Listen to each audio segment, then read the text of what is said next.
Hello! Magtatanghalian na po. Siguro magtataka kayo kung ano lulutuin ko ngayon, no? Ano yung kamote. Tapos, of course, may dalawa akong itlog.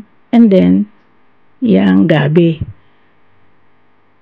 At ito na nga, meron pa rin akong hibe. At saka yung garlic na binusa na walang oil.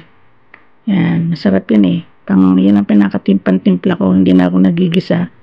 Ilalagay ko na lang yan tulad nitong kanin. Tinan nyo, di ba? Red rice.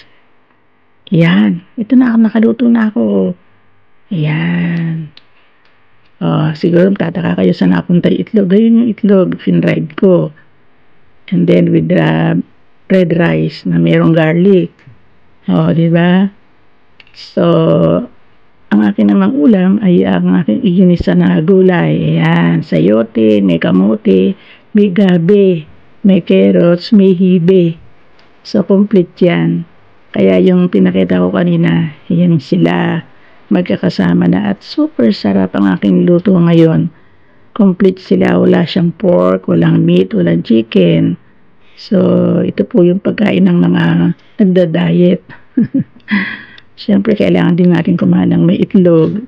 So, kumbaga sa ito na yung aking agahan tsaka tanghalian. Pero nag-agahan naman ako ng tinapay kanina.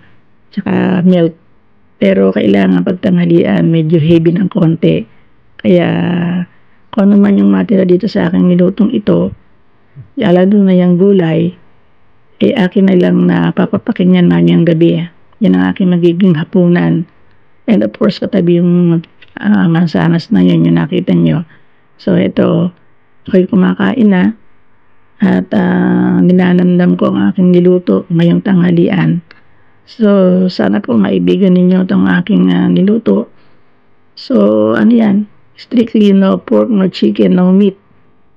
Pero napakasarap din yung hibe. Lagi akong may hibe. Kasi mainam yung hibe kahit saan mo isahog.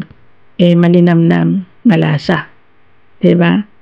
At lagi rin akong may keros, lagi rin akong may itlog. At yung gabi, tsaka yung kamote. Ano talaga sa akin yan? Kailangan ko yan sa araw-araw. Kaya lahat ng niluluto ko may sarap na ganyan. Kahit nga sinigang nilalagyan ko niya din. Gabi of course, di ba? Napakasarap. At ang kamote. So, tara na, kain na tayo. At maya bibiyakin ko naman itong mansanas para aking minandal ng 3 o'clock.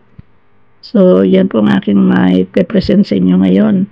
Ang aking tanghalian na konting kanin with garlic na red rice. Tsaka yan, konting na lang. Yan lang kaya ginaganyan ko yan.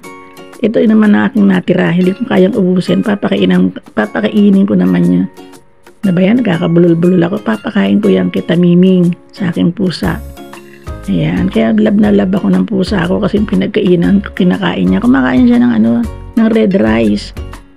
Pero minsan maselang kailangan lagyan ko pa ng konting ulam o yung piniritong isda. Pero nilalagyan ko rin ng konting gulay.